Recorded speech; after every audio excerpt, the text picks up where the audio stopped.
Hello relatives, welcome to this week's Schlag Bite for the week, November 25th, 2013, entitled Life Between the Pings.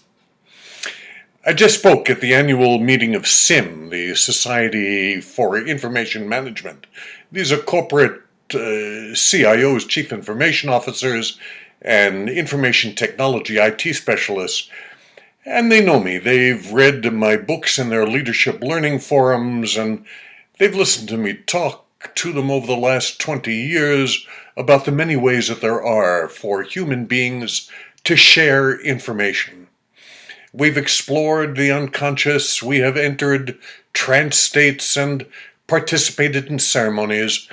And this year I talked about how the handheld computer is reprogramming human behavior on a massive scale. We are becoming addicted to the ping of an arriving call or text that triggers a burst of endorphins that stimulate the reward centers in the brain and urge us to want more. 85% of all Americans are never more than an arm's length away from their cell phones. In our culture, it's almost unimaginable to think of what life would be like without the pings. Last week, Arsenio Hall said that he had the worst day in his life when he inadvertently left his iPhone at home. I can't be the only one who is terrified of what seems to me to be a cultural addiction to the ping. We're afraid that if we disconnect, we might miss out on something that could be important or more exciting than whatever it is that we're doing in the moment. We defend our habit by exclaiming it could be an emergency and that we always have a choice about whether or not to respond to the intrusion.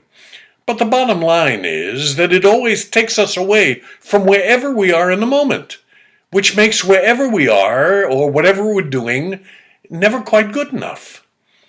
Our fetish with multitasking makes it possible to do lots of things, but none of them as well as we could do them if we were more focused.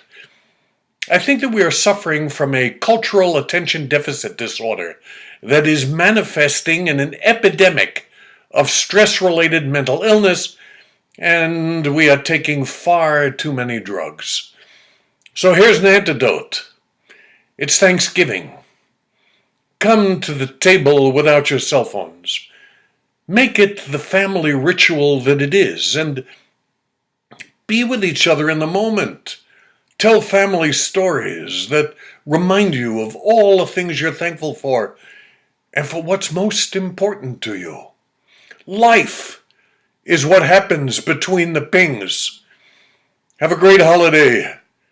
I say this for all my relations. Mitakuye. Have a great week, relatives.